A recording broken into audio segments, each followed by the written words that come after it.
Merci de nous recevoir sur la 95.5, le www.nanefm.tg ou encore sur le bouquet Canal Plus numéro 575 ou encore sur la chaîne YouTube Norbert Douadi. Mesdames et messieurs, bonjour et bienvenue au premier numéro du débat de Nana FM de cette semaine. Les dépôts des candidatures en vue des prochaines échéances électorales ont commencé depuis lundi dernier et ce jusqu'au 28 février prochain.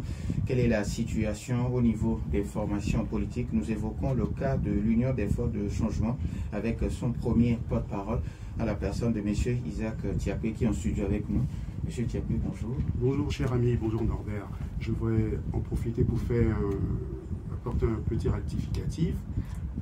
La date limite de dépôt des candidatures, c'est plutôt le 6 avril, si ma mémoire est bonne. La CENI a publié un communiqué samedi à la suite du décret présidentiel prorogeant les dates de dépôt des candidatures et annonçant un léger glissement pour l'organisation du scrutin législatif et régional. Alors, merci. Les auditeurs, vous avez donc la possibilité d'intervenir dans ce débat sur nos deux numéros, 91 09 71 71 ou le 96 61 58 58 avec Stan Teko à la mise en onde. Je suis Norbert Douadi. Une fois encore, merci pour votre fidélité d'écoute à Nana FM. Alors, avant d'arriver au sujet qui nous réunit ce matin, il y a quelques mois, je vous recevais sur ce même plateau où on abordait la question liée à ces trois pays, le Mali, le Burkina et le Niger. Aujourd'hui, ces pays ne sont plus membres de la CEDEAO. Quelle lecture vous faites aujourd'hui de la situation dans le Sahel? Ces trois pays ont annoncé leur intention de quitter la communauté économique de la CEDEAO. Il y a un processus, un protocole qui organise le retrait de ces pays. Et je sais que des négociations sont en cours avec certains chefs d'État pour voir dans quelle mesure on pourrait les amener à reconsidérer leur position. D'autant que ce sont quand même trois pays enclavés qui ont des situations économiques pas très fameuses, à l'exception du Niger pour lequel on annonce des découvertes de pétrole et qui devrait commencer par exporter du pétrole si les choses vont bien. Vous savez, ce sont des pays qui dépendent largement de l'aide extérieure, au-delà de 40% pour couvrir leur budget. Donc ce sont des pays qui, je pense que c'est un mauvais choix, politique, tactique. Je n'entrerai pas dans les détails pour l'expliquer parce que ce n'est pas l'objet de notre rencontre. C'est un mauvais choix tactique, c'est un mauvais choix pour les peuples. Il y a une instrumentalisation aujourd'hui une instrumentalisation pour stigmatiser les institutions sous-régionales. En revanche, ce que je peux noter, c'est que dès le départ, la position qui a été celle de la CEDEAO affichée par le président Tinubu, c'était une position malhabile. Je m'explique, malhabile en ce sens qu'il est parti d'effets de manche, beaucoup d'effets de manche, des attitudes de Matamor, qui au final, on voit que c'est plutôt une volonté de règlement. Nous sortons après le coup d'État du 26 juillet. Aujourd'hui, on est en train de lever les sanctions. On a un sentiment de reculade. Ce sont des démarches qui peuvent décrédibiliser la CEDEAO, surtout dans les opinions publiques africaines. Je pense que l'usage en matière politique, en matière diplomatique, c'est toujours la négociation, le compromis, et qu'au final, on voit que le bon sens est de mise pour ces pays, pour certains chefs d'État. Parce que je note aussi au passage que la position de certains chefs d'État a été quand même de mettre l'accent sur la négociation, le contact personnel. On verra pour la suite. Alors, comme vous le disiez, entre-temps, les élections législatives et régionales auront lieu donc le 20 avril, ce n'est plus le 13, soit un report d'une semaine par rapport à la date initiale. Mais entre-temps, l'Union des forces de changement a été un peu silencieuse. Est-ce que c'est une cause pour vous afin de régler vos problèmes internes pour ne pas saboter vos efforts à l'avenir? Non, nullement silencieuse. Vous savez, quand on n'a pas des choses substantielles à dire, on s'abstient d'aller s'afficher sur les médias. Nous travaillons, à la suite du congrès, nous avions notamment dans notre feuille de route se décliner en deux temps. C'était la mise en œuvre de l'institutionnalisation du parti, c'est d'asseoir les structures dans toutes nos fédérations. Et le deuxième temps dans notre agenda politique, qui sort de cette feuille de route, c'était de nous préparer pour les scrutins législatifs régionaux. Donc ça consistait à collecté les candidatures. Nous avons fait notre congrès au mois d'août. Entre le mois d'août et aujourd'hui, il y a 6 mois, ça nous a donné le temps de nous occuper de l'organisation interne, de nous préparer pour affronter une compétition électorale qui s'annonce déjà qui sera très ouverte, puisque la plupart des formations politiques y participeront. Alors, maintenant, comment se porte aujourd'hui le parti? J'allais y répondre, vous. Écoutez, bien, on le verra au terme du scrutin. C'est un parti qui se porte bien, c'est un parti qui a dépassé cette crise un peu liée à un blocage institutionnel occasionné par une mésinterprétation des textes. Aujourd'hui, c'est pour ça que j'insiste sur l'institutionnalisation, qui est qu'on passe d'un fonctionnement, c'est-à-dire qu'on passe d'un fonctionnement où ce ne sont pas les rapports personnels qui prédominent, à un fonctionnement selon des règles précises, statutaires. J'ai souvent coutume de le dire, nous avions des partis politiques qui étaient des partis politiques personnels. Dans la plupart des partis politiques d'opposition, sont des partis politiques personnels, créés pour et par des hommes qui ont très peu mis l'accent sur les institutions. Et en général, plus un parti politique et personnel tourne autour d'un homme, moins ce parti est institutionnalisé.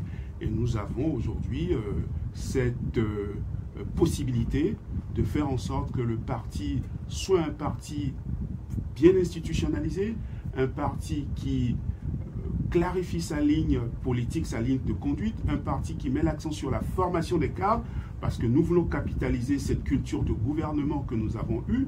Nous avons été au gouvernement pendant au moins 7 ans dans ce pays. Donc nous voulons vraiment capitaliser cette culture de gouvernement, ce sens de l'État. Donc ça suppose que nous formions nos cadres, ça suppose que nous déclinions avec précision la vision politique, économique et sociale que nous avons pour ce pays. Donc ça suppose un travail qui parfois se fait loin des estrades, un travail qui, dans la durée, vous savez, la conquête du pouvoir d'État, c'est, selon ce que l'expérience enseigne, c'est un projet qui s'inscrit dans la durée, je pense 20-30 ans. Donc nous avions commencé, l'Union des forces de changement est un parti qui est né en 1992, qui peu ou prou sort de certaines turbulences, une turbulence qu'on a connue en 2010, c'est ensuite une turbulence que nous avons connue récemment, mais c'est surtout parce que notre parti n'avait pas suffisamment défini une stratégie de conquête du pouvoir. Nous étions essentiellement dans une culture de l'opposition systématique. Nous étions dans une culture où la notion de compromis politique n'était pas assez acquise ou inculquée par les cadres. Or, acquérir le pouvoir d'État ou œuvrer pour conquérir le pouvoir d'État, ce n'est pas simplement plaire à une frange militante, c'est dépasser la posture militante, le simple militantisme. C'est aussi savoir qu'on veut gouverner parce qu'on veut aussi convaincre des gens qui ne sont pas nos militants. Donc c'est dépasser simplement si vous voulez, la seule clientèle électorale militante qu'on a. Et donc ça suppose du travail, ça suppose un travail de conviction, ça suppose un travail d'explication, de la pédagogie, et parfois il y a des revers électoraux, mais quand le projet et la vision politique sont clairement définis, les revers électoraux n'invalident pas ce projet ou ne le mettent pas. Il suffit simplement de remettre parfois l'ouvrage sur le métier, de tirer leçon des expériences, des échecs et d'aller de l'avant. Alors, M. Tiapoué, le vendredi dernier, il y avait une rencontre au cadre permanent de concertation. Quelles ont été les résolutions? D'abord, quel a été l'ordre du jour et quelles ont été les résolutions? C'était essentiellement discuter de l'organisation des prochains scrutins législatifs et régionaux. En outre, nous avions saisi le cadre permanent de discussion surtout sur la question des cautions, puisque, vous savez, quand le décret présidentiel annonçant l'organisation du scrutin législatif et annonçant les montants des cautionnements, nous avions été surpris, parce qu'on est passé de cautionnement de 100 000 francs à 500 000 francs, nous avions été surpris. Et à l'annonce de ces décrets, nous avons œuvré activement, pour que le cadre permanent de concertation se réunisse. Nous avons œuvré activement vers le gouvernement, nous avons entamé des démarches vers les plus hautes autorités de l'État pour voir dans quelle mesure cette disposition, ce décret pouvait être revu pour permettre une plus large participation de candidats. Et je crois que notre démarche constructive a été entendue.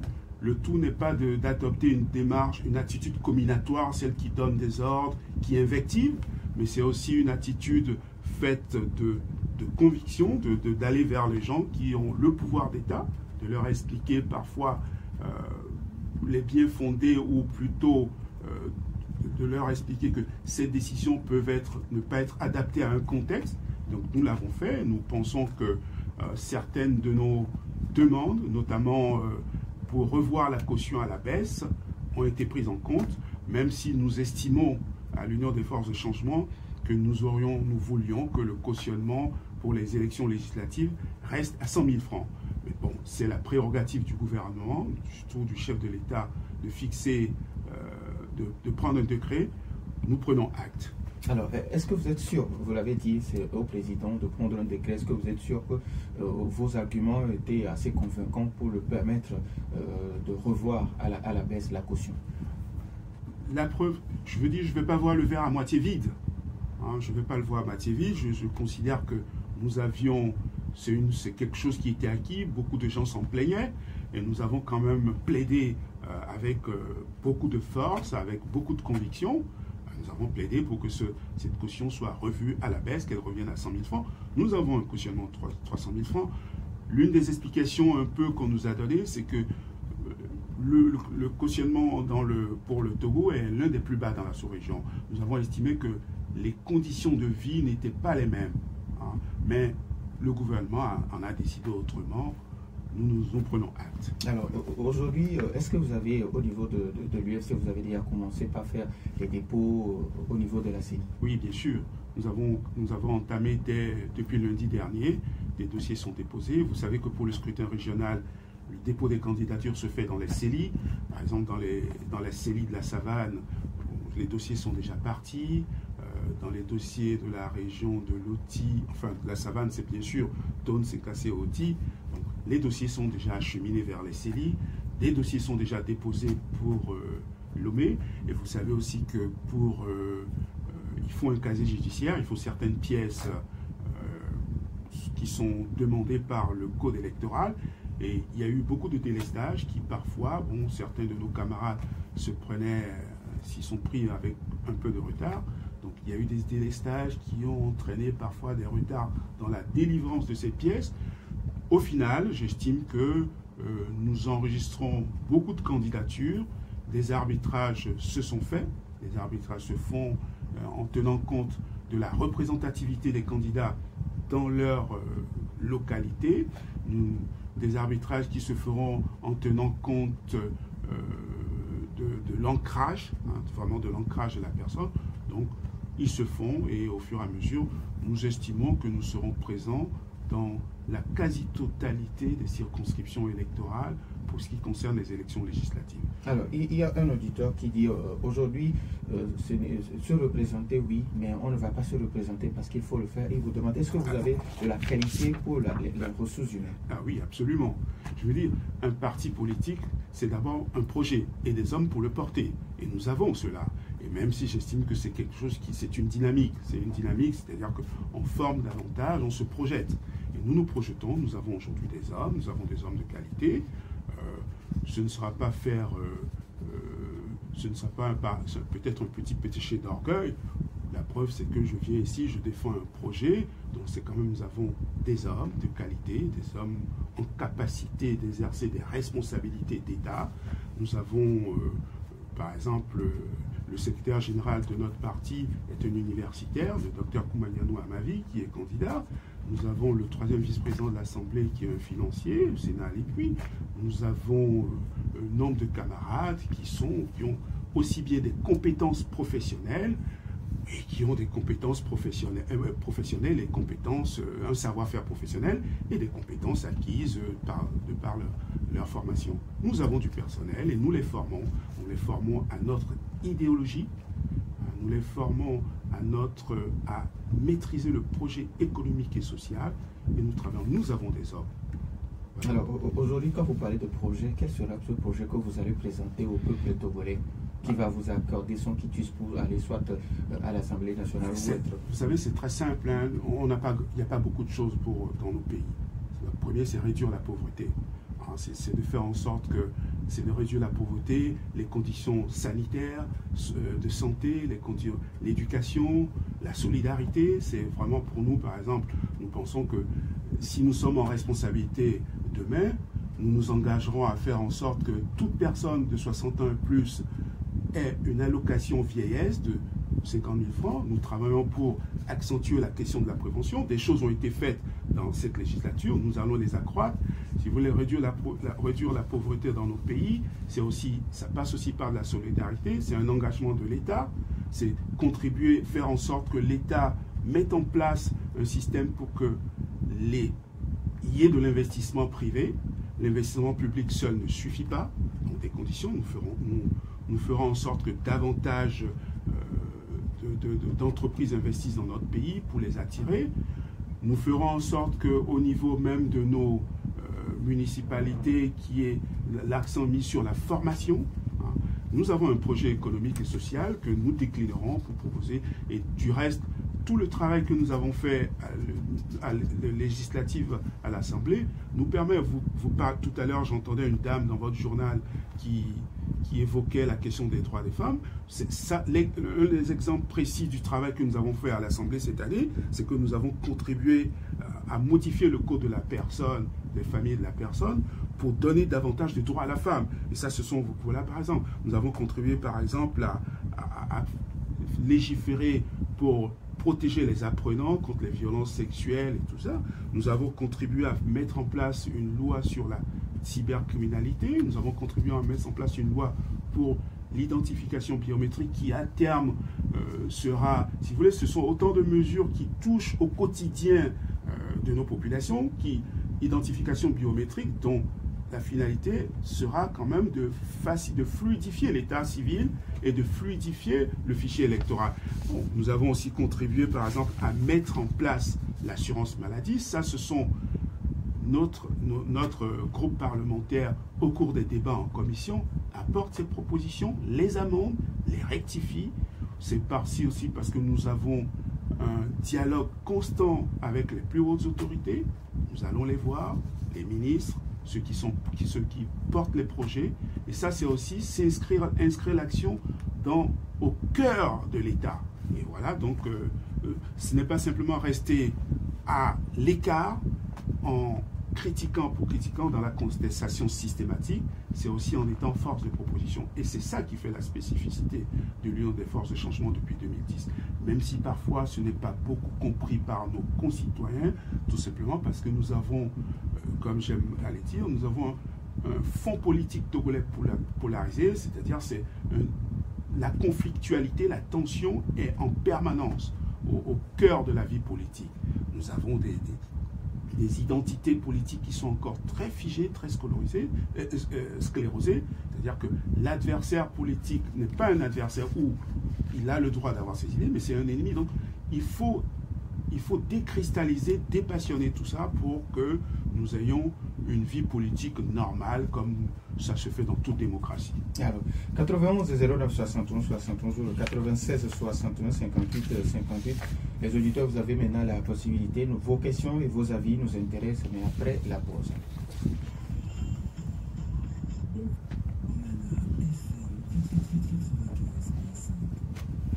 « 91 09 71 71 ou le 96 61 58 58. Nous avons un premier auditeur en ligne, Nana FM. Allô? Oui, bonjour, Connie. Dieu merci, et vous? D'accord, allez-y, on vous écoute. Je vous demande de réaliser pourquoi je serai encore ici à l'élection qui dit. Je donne les faits, puisque ça fait 58. Avec l'affaire Covid-19, vous avez formé une commission et me donné 45 jours pour que nous ayons une idée de ce qui s'est passé dans cette période, et surtout ce rapport. Deuxième fait, vous vous avez parlé que vous auriez à rendre la vie facile aux personnes âgées. Mais on vient de constater que vous avez voté des lois qui font la vie dure à ces vieux et à cette fin de mois, on va faire subsidier 5% de leur pension aux personnes d'amis qui n'ont même pas accès. Quand vous parlez de l'économie, des investissements privés vont arriver, on a constaté que sous votre règne, l'Assemblée a permis, on a tout vendu. On n'a plus d'autorité sur nos sociétés. Tout est vendu aux étrangers, que ça soit les banques, tout. Vous avez tout vendu. Et c'est pour ça que je pose la question, en quoi encore en serait-il pour une prochaine élection? Merci. Merci beaucoup à Kwame. 91 09 71 71 ou le 96 61 58 58. Un FM, allô? Oui, allô? Pélé, bonjour. Bonjour. Oui, allez-y, on vous écoute. Excellent, bonjour. Bonjour Pélé, c'est pas excellence. Bon, d'après vos développements, on peut sentir que la plus belle fille du monde ne peut donner que ce qu'elle a. C'est-à-dire, l'UFC a essayé, mais elle va se défendre pour les prochaines élections. Bon, moi, ce que je vois ici, si vous voyez déjà que nous parlons de la démocratie, d'aller aux élections, c'est que le RPT uni est têtu. Vous voyez, si vous prenez l'accord RPT-UFC, ça a été un bon accord. Est-ce que ça a été exécuté? Non. Et si vous voyez aujourd'hui, au lendemain des élections de 2020, et d'après le CNAP, CPC aujourd'hui, tout ça là, est-ce que c'est respecté? Non. Je voudrais donner un cas précis par rapport à ça, dit que le RPT, il écrit des lois et les viole en même temps.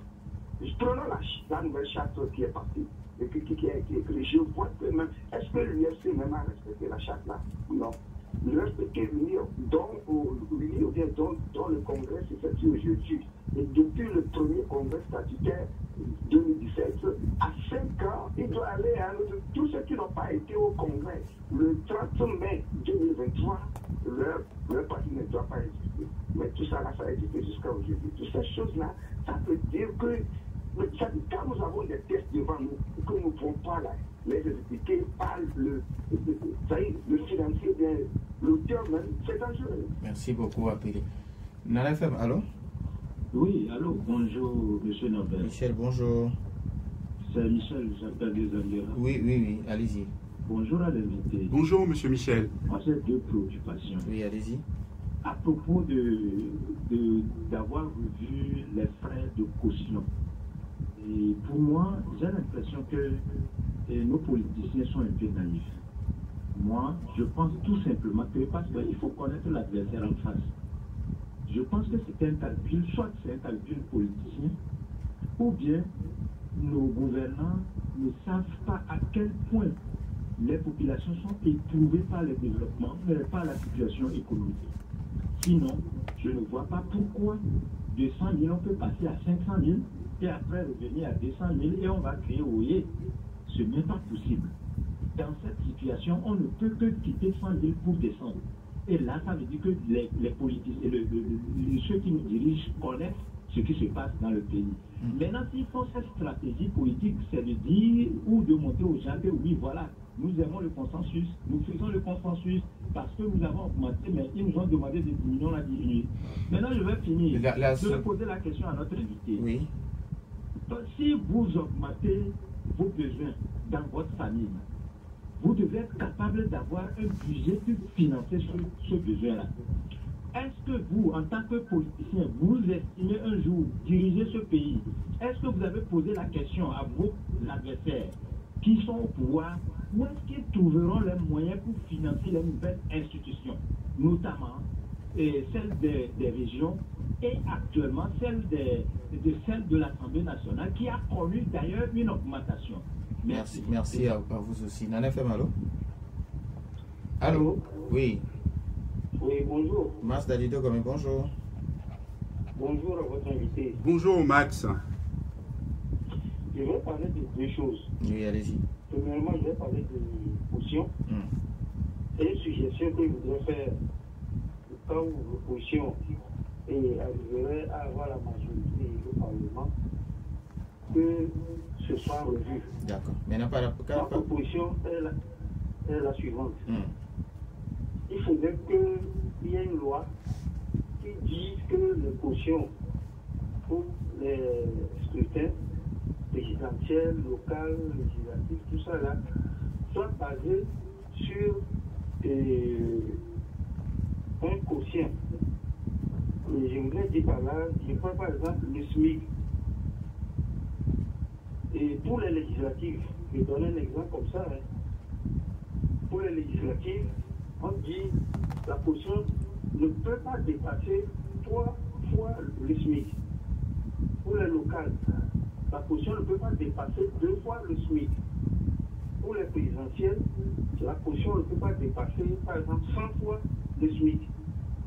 Là, et le gouvernement qui est là ne va plus pouvoir user de subterfuges pour éliminer directement les agresseurs. Alors, maintenant, par rapport à la proposition. Oui, c'est ça, c'est la suggestion. D'accord. Oui, pour le chômage, je voudrais parler aussi du chômage. Oui, allez-y. Je voudrais donner une piste pour supprimer ou bien réduire le chômage. Il faudrait mettre l'accent sur les unités de transformation agricole, minière, tout ça là. Il faudrait que nous puissions avoir la valeur ajoutée sur place. Mais il y a une chose qui a développé l'Europe et les États-Unis et que ceux-ci nous cachent. Nous le voyons, mais nous ne le voyons pas. Et même nous ne le savons pas. C'est le chemin de fer. Ils font tout pour nous empêcher d'avoir le chemin de fer. Merci beaucoup, Amas. Il faudrait que ce soit réhabilité. Merci beaucoup. Si le chemin de fer est là, tout marche très bien. Merci, Amas Dalido. On prend le tout dernier auditeur. NFM, allô? Allô, monsieur Norbert. Monsieur Garo, bonjour. Bonjour à votre invité. Bonjour Monsieur Gallo, content de vous entendre. On va parler pour les élections. Est-ce que cette fois-ci, l'opposition s'est attendue pour avoir les mêmes délégués dans tous les bureaux pour ne pas avoir de problème? Par exemple, si vous ne pouvez pas mettre un délégué là-bas, notre parti peut vous après peut compléter quoi. Monsieur, moi je vais savoir. Merci et bonne journée à vous aussi. Alors, Monsieur Thiago, vous avez suivi les uns et les autres. Ben, je vais commencer par Max. Voilà vraiment ce qu'on appelle un débat constructif de propositions où il n'y a pas d'invective qui apporte. J'abonde entièrement dans le sens de la proposition de Max pour le chemin de fer. Du reste, c'est conforme à une tendance générale aujourd'hui dans le monde. Le transport routier n'est plus, il favorise, il n'est pas porteur de, il n'est pas moteur de développement. Nous devons développer nos infrastructures ferroviaires. Je sais que c'est l'un des projets aussi du gouvernement actuel. Nous, si nous sommes en responsabilité, nous ferons en sorte que les chemins de fer soient réhabilités dans ce pays. Nous avons aujourd'hui une lutte mondiale, un environnement qui nous pousse au développement durable, à réduire les effets de gaz de serre. Donc les chemins de fer sont tout à fait dans le droit fil de cette tendance mondiale. J'approuve entièrement aussi. C'est avec vraiment plaisir que j'appuie ce qu'il dit pour ce qui concerne le chômage. C'est-à-dire que les unités de transformation pour de la valeur ajoutée, oui, c'est dans notre projet. Et faire du Togo une place de service. Donc, permettre aux entreprises, vous savez, il y a déjà un projet qui fait qu'une compagnie américaine s'est installée à Déticopé, assemble des vêtements. Amazon a au Togo des plateformes. Nous ferons en sorte que beaucoup d'autres plateformes s'installent, si vous voulez, tout ce qui concerne la logistique, et faire du Togo une place de service. Et voilà des propositions concrètes. Alors, quand il parle également de la loi qui dit que les cautions... J'allais y venir. Je résume cela. il faut institutionnaliser un processus pour fixer les cautions, une loi. Et ça, c'est un processus d'institutionnalisation, parce qu'on remarque que dans la plupart de nos pays, le procédé par lequel on fixe la caution, c'est souvent un procédé pour ou réduire, parce qu'on estime que dans certains pays, il y a trop de candidatures farfelues, ou parfois c'est aussi pour réduire, enfin, pour faire que certains adversaires politiques ne se présentent pas. Le cas du Sénégal et même du Bénin. Si vous voyez le montant de la caution au Bénin et au Sénégal, c'est faramineux. Et donc, si nous institutionnalisons, si nous sommes en responsabilité, nous ferons en sorte de prendre une loi qui institutionnalise avec un repère. C'est un repère, par exemple, lié à l'indice de la vie, lié au coût de la vie, oui. Ça, c'est vraiment, j'abonde entièrement dans ce sens. Je reviens, si vous voulez, je vais venir à ce que disait Michel. Je n'ai pas dit oui. J'ai regretté qu'on soit passé de 100 000 à 300 000 francs. Je ne vois pas le verre à moitié vide. Nous prenons acte. Nous n'avions que deux positions dans ce... Il n'y a que deux positions possibles. Ou vous prenez acte, ou vous boycottez. Le faire. Nous n'avons pas le poids. La seule chose que nous ayons pu faire, c'est d'aller vers les autorités et de leur expliquer. Ils ont leurs considérations personnelles, enfin, des considérations politiques, et ils l'ont fait, bon, nous en prenons acte. En revanche, quand j'écoute attentivement M. Pélé... Alors, il y a Michel également qui dit aujourd'hui, l'Assemblée nationale, ça passe de 91 Ah oui, à sur le financement. Bah, écoutez, il y a eu des mesures d'impact qui ont été prises. Je ne pense pas que pour une meilleure... C'était d'abord une demande de tous les acteurs politiques. Je sais qu'un parti comme l'ANC avait une projection de 117 députés. Vous savez que c'est un parti qui excelle souvent dans les statistiques, nous abreuver de chiffres, de démonstrations. 117 députés, et c'est un parti qui estimait que 117 députés, c'était supportable par le budget de l'État. Nous estimons que 117 députés, nous étions dans un étiage à 102 pour permettre simplement de désarrimer certaines circonscriptions, certaines préfectures. Si on restait dans certaines préfectures qui ont leur spécificité, on n'aurait pas de députés. Ça nous conduisait, notre proposition nous conduisait à 102 députés. Le gouvernement a décidé, parce que c'est aussi une de ses prérogatives, nous en prenons acte. Mais le financement, nous estimons que ce n'est pas quelque chose qui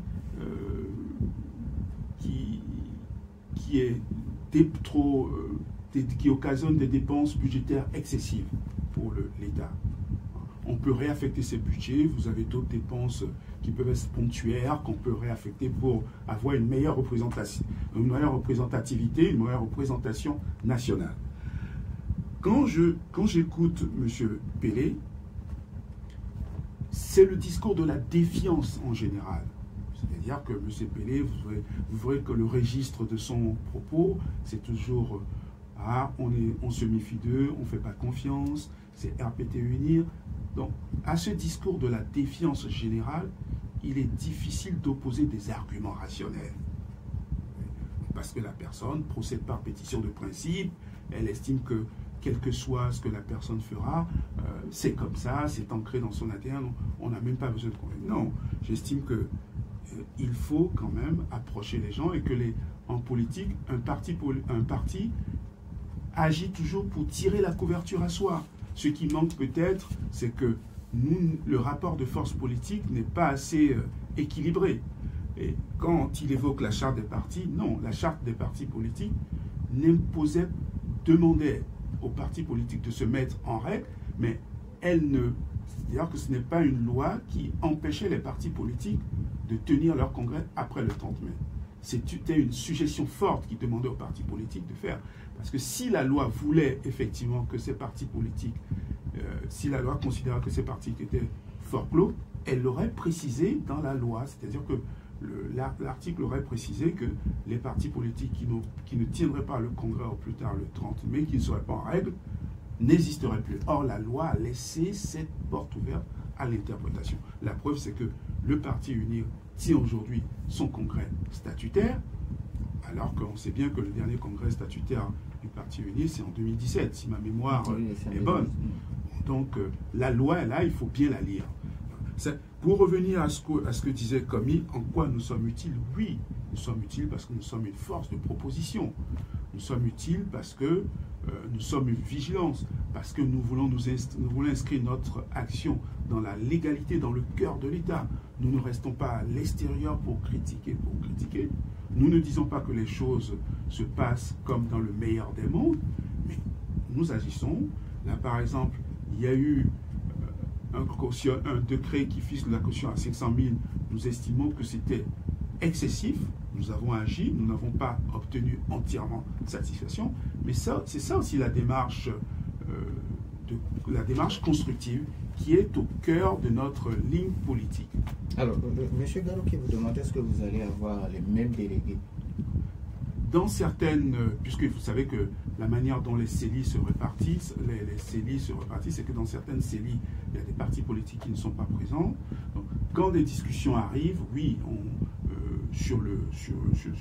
en situation, nous nous entendons et nous collectons collectivement les bulletins de vote. Oui, en situation, des accords se font. Alors, ce qui veut dire que des accords, quand il y a déjà des alliances et des accords qui se font au cas par cas, je ne sais pas si vous allez également vous mettre en alliance ou en accord avec un parti, parce que je ne suis pas aussi représenté dans cette localité, donc je m'associe à un parti qui l'est déjà. Non, parce que je pense que ça n'est pas la position que notre parti a adoptée, ou du moins nous n'avons pas été approchés, ou nous n'avons pas approché d'autres partis politiques pour ce faire. Je pense que des alliances existent déjà. Par exemple, il y a un regroupement au niveau de l'Alliance. L'ANC, vous savez quelle est sa position constante, c'est eux, c'est eux. Nous, c'est nous, eux, c'est eux. Bon, ça, donc l'ANC, il y a également le GMC. Non, je ne pense pas que la GMC soit candidate, selon ce que j'ai entendu. Il y a certaines formations politiques au sein. Mais je ne pense pas qu'elle se présente en tant que sous le couvert de ce regroupement. Mais je sais que Alliance, oui, mais ils s'organisent aussi de façon par circonscription. Pour l'instant, nous avons choisi de présenter nos candidats. Vous savez, il ne faut pas oublier que c'est quand même un scrutin proportionnel. Donc, comme c'est un scrutin proportionnel de liste, la question des alliances n'est pas très pertinente. Parce que si vous avez des alliances, si vous avez un deuxième tour, par exemple, si vous avez un scrutin à 2 tours, pour un scrutin de liste, au plus fort reste, ça n'est pas très pertinent. À moins que vous décidiez que dans telle zone, nous n'irons pas. Nous sommes quand même un parti d'implantation nationale. Nous sommes le parti chef de file de l'opposition. Il est, je ne veux pas dire, il est plutôt normal, il est cohérent que nous ayons des candidats dans toutes les circonscriptions électorales pour faire la preuve que nous avons une implantation nationale et locale. Alors, aujourd'hui, il y a des actions, il y a des projets déjà sur le terrain pour amener les Togolais à faire de ces élections des moments festifs. Quel sera le rôle des responsables de partis politiques que vous êtes pour que vous ne vous voyez pas en ennemi, mais plutôt en adversaire politique? Vous savez que c'est vraiment la constance, c'est ce qui est au cœur de notre action, c'est de faire construire une démocratie apaisée, un espace de débat contradictoire. La civilité et la courtoisie seront de règle. Nous ne traiterons jamais un adversaire politique comme un ennemi. Nous ferons en sorte que des propos soient mesurés. Ça, c'est très important. La pesanteur des discours est importante. C'est pour ça que même si nous n'avons pas de code de bonne conduite, le rôle du responsable politique, c'est de faire cette pédagogie-là. C'est ce que je m'efforce de faire aujourd'hui, de mettre l'accent sur la manière dont nous allons parler. C'est de ne pas amener de la tension dans le processus électoral. On voit certains partis politiques qui commencent déjà par crier, si vous voulez, appeler au loup en disant oui, on va voler le scrutin, qui commence déjà par ce discours de la défiance. Ce n'est pas or, ces mêmes partis politiques iront à des élections. Ce n'est pas la meilleure manière de mobiliser leurs militants. Si d'emblée vous commencez par porter et mettre des doutes ou de la suspicion sur ce scrutin, ça veut dire que vous partez battu. Vos militants même se diront, mais est-ce que ça vaut la peine d'aller encore voter, puisque, de toute façon, on va nous voler. Bon, si c'est comme ça qu'on laisse les gens qui restent à la maison. Voilà comment on va vers des scrutins où nous avons un taux de participation qui est faible. Et c'est d'encourager les gens, c'est de ne pas voir le verre à moitié vide. Nous avons une situation difficile. Cette alternance que la plupart des Togolais appellent de leur vœu, elle ne peut se construire que si nous arrivons à créer un climat de confiance, un climat de confiance qui ne fait pas que je m'abandonne complètement à l'autre, un climat de confiance qui fait que je peux aller discuter avec l'autre sans que ce soit taxé de vendu ou de quelqu'un qui a tourné. Il faut, c'est extrêmement important que les identités politiques, c'est-à-dire que la représentation que nous avons de l'adversaire politique change dans ce pays. Depuis les années 50, le discours, le fond politique est polarisé. Et même les familles politiques qui sont en apparence des familles politiques qu'on pense unies, ce sont des familles politiques qui sont traversées souvent par des tensions fortes et elles ont des difficultés même à parler entre elles. Je veux dire, je suis historien pour le savoir. Si depuis les années 50, on n'arrive pas à discuter entre nous, ça a été le cas entre le CUT et la Juventus, il y avait des fractures importantes dans la famille nationaliste elle-même. Aujourd'hui, même au sein des partis d'opposition, vous avez des fractures, on n'arrive pas à s'entendre, sans compter la défiance que nous avons envers même les autorités, les institutions de l'État. C'est un paradoxe, c'est une contradiction que nous devons assumer. Nous inscrivons nos actions dans la légalité, nous devons tenir compte de toutes ces difficultés et trouver des marges d'action. On ne va pas rester constamment à l'écart en investiguant, en indexant, en stigmatisant. Il est temps que les Togolais, il est temps que les responsables politiques changent leur discours. Nous disons merci à M. Isaac Thiapé, premier porte-parole de l'Union des forces de changement. Merci à vous pour votre fidélité d'écoute à Nana FM. Fin de ce débat mis en onde par Stan Teko. Je m'appelle Norbert Douadi. Bonne suite de nos programmes.